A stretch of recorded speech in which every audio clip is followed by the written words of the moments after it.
Tiny, tiny technology that makes a big, big impact. Nanotechnology is changing the way we address security, health and environmental issues, offering solutions to some of the world's most pressing problems with products that are often invisible to the human eye. In order to keep up the pace of development for this technology, international collaboration is essential, and that's why brokerage meetings like the one held recently in Italy's romantic Venice are so important. There's a new and unexpected energy flowing through the canals of Venice, Italy.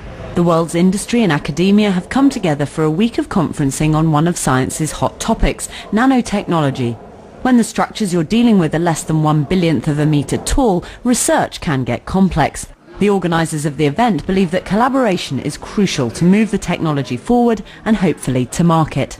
We want to be the enabler of the sector, trying to avoid the syndrome which we have research and university like Ivory Tower, not able to talk with the private sector. Nanotechnology has significant and widespread commercial application possibilities in the life sciences, energy, mechanics and cultural sectors, but many are still at the research stage. The general consensus is that there's still plenty of work to be done. Scientists are not smart enough. The people in the industry are not smart enough. And if you take a piece from one location and a piece from another location, bring them together, there is a chance that in our lifetime the program will be completed. The spectrum of activities is so wide, so for this reason it's important to exchange this cooperation. I think that the technology are so complex by now that you need to cooperate over your border. Some areas of nanotechnology are closer to marketing their application than others. Research in the field of materials has already created super-resistant or self-cleaning surfaces which are ready to market. Meanwhile, nanotech research into cancer treatment should be completed by 2020.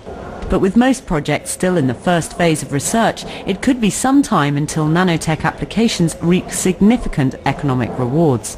To be very careful with promising a huge economic profit, because it's a long way. It's basic research by now, then we have the applied research, and then we have the industrial research or development for products. This lengthy research phase has led to the USA putting their nanotech research on the back burner, and that's opened the way for Europeans, Canadians, Israelis and research programs in the Far East to take the lead in the field. If you think at microtechnology or nanotechnologies, so we have partners in Israel, we have partners in Italy, we have partners in France. You cannot do it for your own. The four-day conference in Venice culminated in a brokerage event where private and public sector nanotech companies could meet in a sort of nanotech speed dating, just half an hour to exchange details and set up future collaborations that might just result in the emergence of that killer nanotech application. We have more than 160 meetings between research centers and private enterprises. So it's really a success. I think it's the worst of an event like this is to meet the other people, to speak to them, to get contact, because today we do everything with email, but email you cannot see, you cannot speak, you have not the feeling for other person. After all, it doesn't matter how groundbreaking your scientific research is if you haven't got the chance to share it with industry and ultimately the world at large.